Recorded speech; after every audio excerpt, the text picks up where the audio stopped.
Hello class 9। आज हम शुरू कर रहे हैं people as resource. People resource कैसे हैं, फर्स्टली हम इसके बारे में जानेंगे कि किसी भी कंट्री में, कोई भी कंट्री जो एग्जिस्ट करती है वो कंट्री इसलिए कंट्री होती है क्योंकि उसके पास एक पॉपुलेशन होता है, पीपल्स को जो है कलेक्शन होता है, बहुत सारे लोग होते हैं वहाँ पे।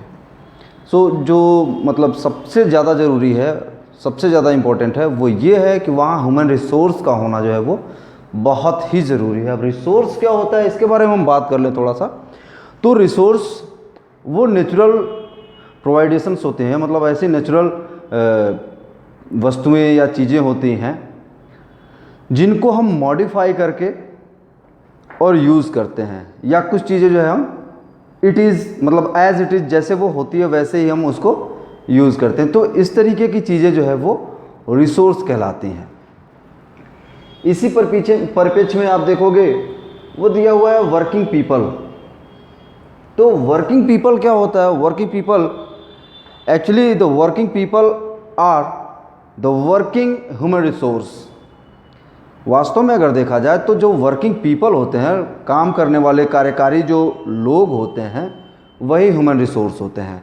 कारण ये है कि रिसोर्स हमें फ़ायदा पहुंचाता है और जो वर्किंग पीपल हैं वो भी हमें फ़ायदा ही पहुंचाते हैं। जैसे एक टीचर जो है बहुत सारे बच्चों को पढ़ाता है, तो कहीं ना कहीं उनके अंदर जो है नॉलेज बिल्डिंग, उनकी जो कैपेसिटी है, उसकी कैपेसिटी, जो बच्चे हैं, स्टूडेंट्स हैं, उनकी कैपेसिटी बिल्डिंग का काम करता है, तो वो एक ह्यूमन रिसोर्स हुआ।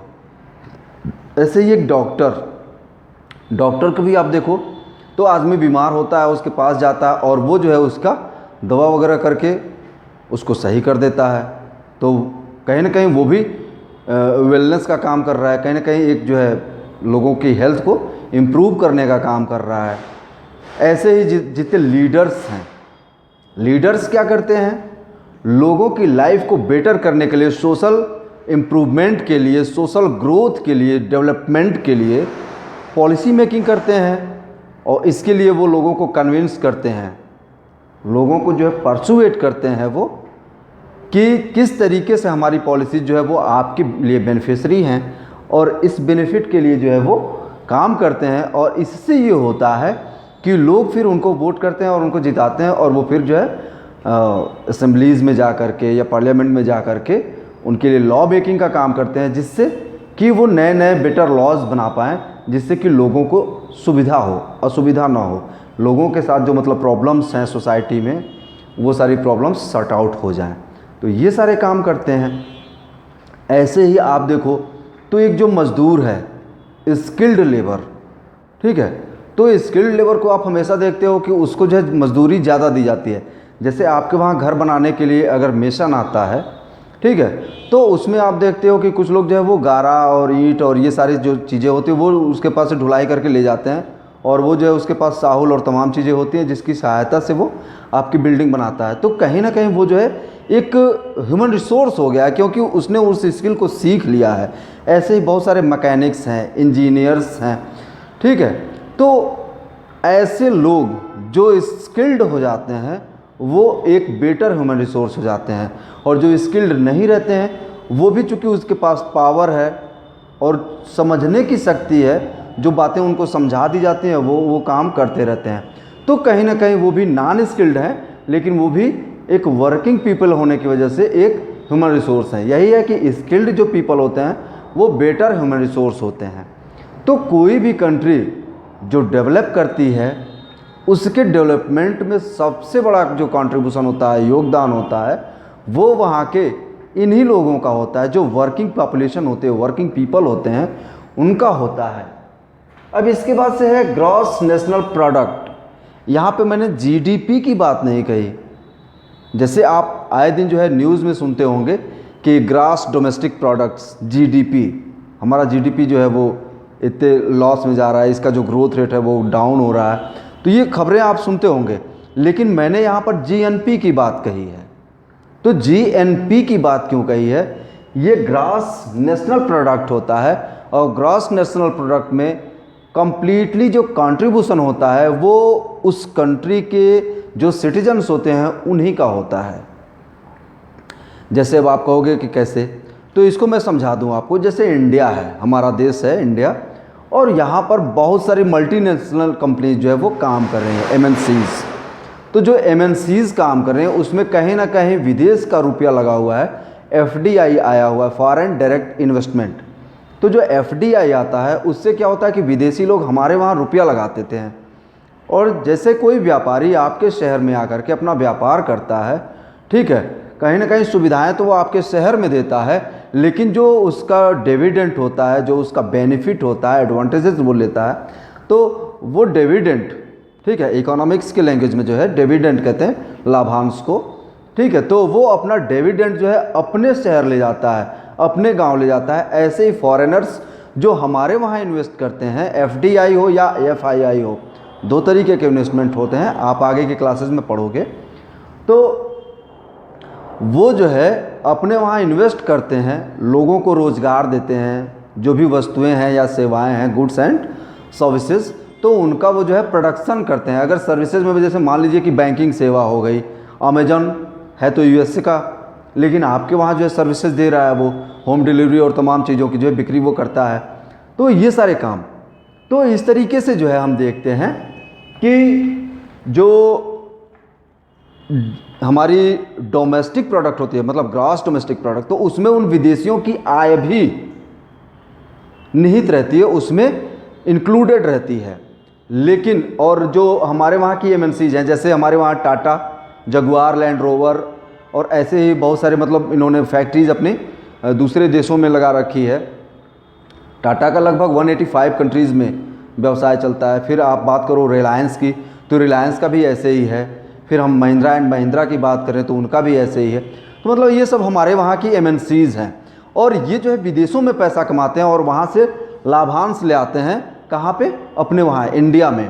तो ये जो है हर कंट्री के जो बड़े बिजनेसमैन होते हैं वो करते हैं। हमारे वहाँ की जो ओएनजीसी है, इसकी भी एक शाखा है ओवीएल, और यह जो दूसरे देशों के साथ जो है जो भी ऑयल रिसोर्सेज होते हैं उनको ढूंढने का, उनकी सर्चिंग, उसको जो है फिर एक्सट्रैक्ट करने का, निकालने का, ये सारे काम जो है वो करती है। तो वहाँ से हम जो है इंडियन जो हमारी पब्लिक कंपनीज़ हैं वो भी फ़ायदा कमाती हैं, और ये सारी चीज़ें जो है हम करते हैं। तो अब इसमें जो हमारे वहाँ का है, मतलब हमारा सिटीजन है, जैसे टाटा, रतन टाटा जी इंडियन सिटीजन हैं, मुकेश अंबानी जी इंडियन सिटीजन्स हैं, ऐसे ही आनंद महिंद्रा जी हैं, विप्रो वाले जो है अजीम प्रेम जी साहब हैं, नारायण मूर्ति साहब हैं इन्फोसिस वाले, ठीक है, बायकान की जो किरण मजूमदार साहब हैं वो भी अपने वहाँ की हैं, इंडियन हैं, ठीक है, गौतम अडानी भी इंडियन है। तो ऐसे बहुत सारे उद्योगपति हैं इंडिया में जो कि विदेशों में अपना पैसा लगाए हुए हैं और वहाँ से कमा रहे हैं। तो ये सब जो है विदेशों में जो भी आय संचित करते हैं, मतलब जो भी इनका इनकम जनरेट होता है, वो इनकम, वो डिविडेंड जो इनकी कंपनियों के द्वारा वहाँ पे कमाया जाता है, वो वहाँ से अपने वहाँ ले आते हैं, या फिर किसी भी और भी देशों में जो है अपने बिजनेस का जो है वो एक्सपेंशन करते हैं। तो इस तरीके से हम देखते हैं कि कहीं ना कहीं ये लोग जो है बढ़ाते हैं। तो हमारे वहाँ का आदमी विदेश में कमा रहा है उसका पैसा, और प्लस अपने वहाँ इंडिया की टेरिटरी में जो देसी लोग हैं, इंडियन सिटीजन्स, उनके द्वारा कमाया गया पैसा, विदेशियों के लिए नहीं, ठीक है।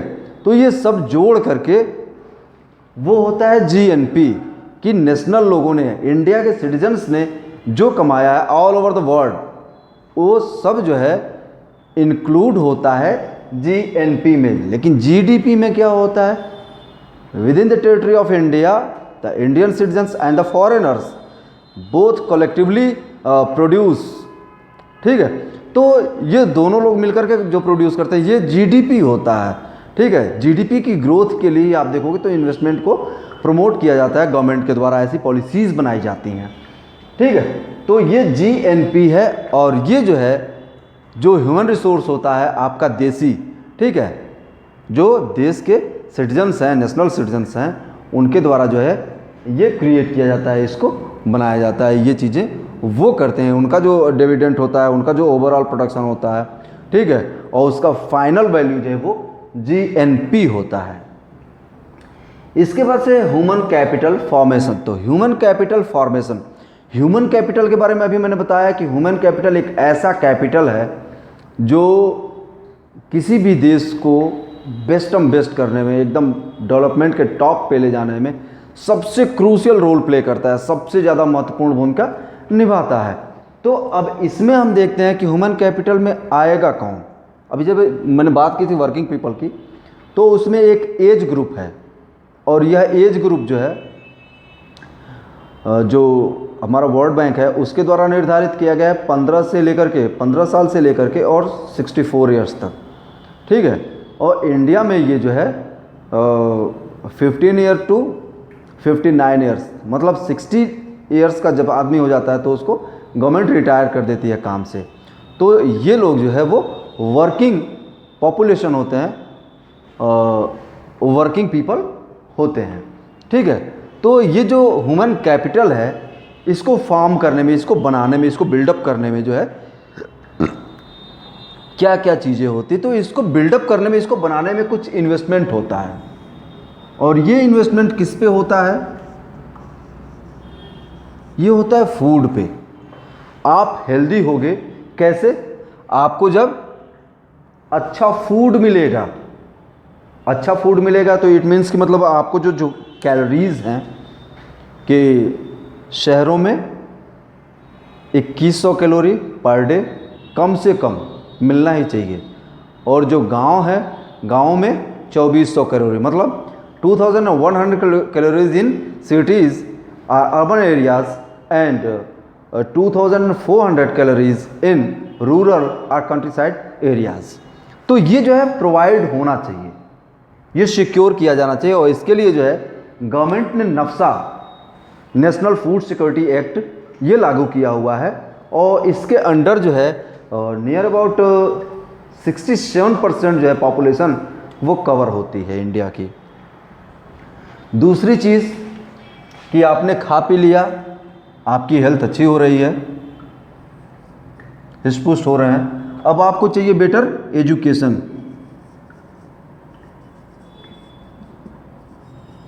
तो एजुकेशन से क्या होगा? Knowledge building.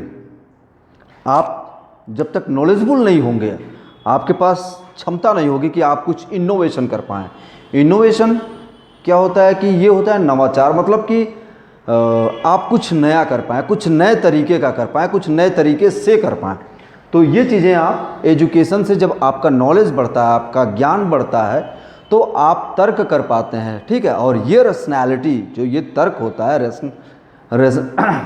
तो तर्क के आधार पे आप जो है बहुत सारी चीज़ों को जो है वो फॉर्म करते हैं, उनको डिज़ाइन कर लेते हैं और उस चीज़ को, नई चीज़ को बनाते हैं, ठीक है। तो ये जब भी आप नया करेंगे तो कहीं ना कहीं एक नई चीज़ आएगी दुनिया में, और उसका फ़ायदा पहले आपके देश को मिलेगा। उसके लिए पेटेंट होता है, IPRs वगैरह होते हैं, ठीक है। तो किस तरीके से इंटेलेक्चुअल प्रॉपर्टी राइट्स होता है, तो उसमें जो है किस तरीके से आपका जो इंटेलेक्चुअलिटी है, जो आपका ज्ञान का लेवल है, ठीक है, जो बौद्धिकता है, उसको प्रोटेक्ट किया जाता है, और उसका बेनिफिट जो है आपके गवर्नमेंट को, आपके नेशन को मिलता है और आपको मिलता है। तो इस तरीके से जो है ये आपके बेटरमेंट में एक बहुत ही बड़ा क्रूशियल रोल प्ले करता है, बहुत ही बड़ा रोल प्ले करता है। तीसरी चीज़ कि आपने खाना खाया, पढ़ाई किया और डेंगू होगा, मर गए, तो नुकसान हो गया ना आपका। तो ये कैपिटल को बचाने के लिए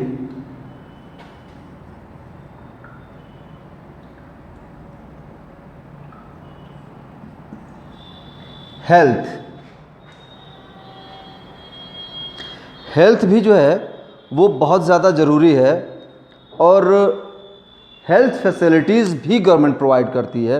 और इसमें आप देखोगे तो हेल्थ फैसिलिटीज़ में क्या है, अब ऐसा तो है नहीं कि पहले आपको खाना खिला दिया, फिर एजुकेशन दिया, फिर हेल्थ, ऐसा कुछ नहीं है। ये सारी चीज़ें जो है सिमल्टेनियसली चलती है, एक साथ चलने वाली चीज़ें हैं। और हेल्थ पे हम देखें तो हमारी गवर्नमेंट तब से काम करती है जब हम माँ के पेट में होते हैं, मतलब जब एक बच्चा माँ के गर्भ में आता है, उसी समय से आप देखिए तो वैक्सीनेशन के प्रोग्राम्स चालू हो जाते हैं। पहले वो टेलीविज़न पे एक ऐड आता था पोलियो का टीका का, पोलियो या सॉरी मैं भूल रहा हूँ कि मतलब था क्या, लेकिन वो जो है हेल्थ के लिए ही था और उसमें शाहरुख खान आता है, कहता है 4 बार टीके, ठीक है। तो वो कहीं ना कहीं इसी से रिलेटेड है कि जो भी बच्चा बेबी जो न्यू बॉर्न बेबी होगा वो जो है हेल्दी हो और उसको टाइम टू टाइम टीके दिए जाएं। फिर अमिताभ बच्चन जी का ऐड आता है 2 बूंद ज़िंदगी के, तो वो भी इसी के लिए है कि आपका हेल्थ इम्प्रूवमेंट हो। अभी जो है जो कोरोना छाया हुआ है तो इस पे भी गवर्नमेंट बहुत तेज़ी से काम कर रही है और सुना है कि मतलब आफ्टर 72 डेज़ सीरम से जो है वो सारे इंडियंस को फ्री में वो कोरोना की जो वैक्सीन आ रही है वो लगवाई जाएगी। तो ये इतना बड़ा खर्चा गवर्नमेंट क्यों उठा रही है? क्योंकि उसके जो पीपल हैं, जो ह्यूमन रिसोर्स है, वो जो है वो हेल्दी रहे, कोरोना से किसी की मौत ना हो, उसका जो एंटी वो हमारी बॉडी में तैयार हो जाए। तो इसके लिए गवर्नमेंट काम करती है। तो ये सारी गवर्नमेंट करती हैं पूरी दुनिया की, और पूरी दुनिया में हर जो इकोनॉमी है वो अपने वहाँ जो ह्यूमन रिसोर्स है उसको बिल्ड करने के लिए, उसको बेटर करने के लिए ये सारी चीज़ों को वो प्रोवाइड करती है। इसके बाद से हम फिर दूसरे वीडियो में देखते हैं।